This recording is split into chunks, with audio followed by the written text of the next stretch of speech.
Hi praise the lord. దయచేసి ఈ వీడియోని చివరి వరకు చూడండి, అనేకులకి షేర్ చేయండి. ఒకసారి మనం ఆలోచన చేద్దాం. మనం చేస్తున్న భక్తి ఆత్మీయ భక్తా, ఆచార భక్తా? అసలు సెలవు మోయటం అంటే అర్థం ఏంటో తెలుసా? సెలవు మోయటం అంటే మన ఇష్టాలను సమాధి చేసి దేవుని యొక్క చిత్తం నెరవేర్చడమే సెలవు మోయటం.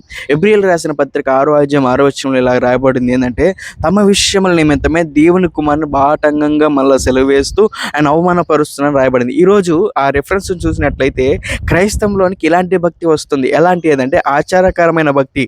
ఎలాగ ఆచారకరమైన భక్తి అంటే యేసుప్రభువారు మాల వేయటము, శిలువను ఆరాధించడము, మరియమ్మను ఆరాధించడము, కొబ్బరికాయలు కొడతాము, తల వెంట్రుకలు వేయటము, అదేవిధంగా ఆచార భక్తి దాంట్లో కూడా మంత్రాలు చదవటము, మరియమ్మను ఊరేగించడము, శిలువని ప్రజల మందులో మోసుకుంటూ వెళ్తే ఇలాగా ఆచారకమైన భక్తిని చేస్తూ తమ విషయంలో అంటే తమ గొప్పల నిమిత్తమా, పోయినసారి నేను 40 దినాలు ఉపవాసం ఉన్నాను, యేసుప్రభువారు మాల వేసుకున్నాను, లేకపోతే మరియమ్మను ఆరాధించాను, నలుగురిలో నేను సెలవు, ఇలాగ చెప్పుకోవడానికి కోసమే మనం భక్తి చేస్తున్నాం. కానీ ఇక్కడ రాయబడింది తమ విషయంలో దేవుని మరల బాటంగంగా ఆ రోజు ఎలాగైతే యేసుప్రభువారు సెలవు వేశారో ఈ రోజు కూడా మన ఇష్టాల నిమిత్తమే, మన ఆశల నిమిత్తమే దేవుని మళ్ళీ ఏం చేస్తున్నామంటే సెలవు వేస్తున్నాం. అలాంటి భక్తి మనము చేయకుండా మనం ఆత్మీయ భక్తి చేద్దాం. ఆచార భక్తి చేయకుండా ఆత్మీయ భక్తి చేసి పరలోక రాజ్యం కొరకే మనం అందరం కూడా సిద్ధపరచుదాం. దయచేసి ఈ వీడియోని అలాగే ఎవరైతే ఆచార భక్తి చేస్తున్నారో వాళ్ళందరికీ కూడా వీడియోని షేర్ చేయండి.